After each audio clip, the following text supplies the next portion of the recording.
But from what I understand about havening, you've learned what I've learned, which is that the past lives in us in the present, and what keeps us from being present is the past that lives in us that we haven't resolved, and that past lives in the body, and that you can work with it in ways to release the hold of the past such that we can be ourselves integrated in the present moment.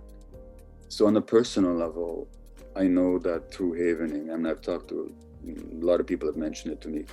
People heal, they can still have meaningful lives, even in the context of what I call a toxic culture. So on an individual level, healing and transformation is more than possible. In fact, it's available, I think, to everyone once they open to it and if they get the right kind of help.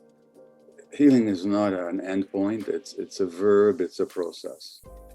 And it's a process that for most of us is a lifelong endeavor and a lifelong journey. So healing comes from an Anglo-Saxon word for wholeness.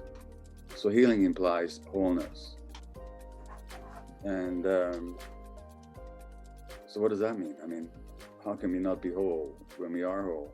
Well, we're whole, but we, as I know, you know from havening, we lose contact with parts of ourselves. We kind of suppress them, or we try and cover them over, or we try to escape from them rather than working them through, rather than embracing them, rather than accepting that there they are.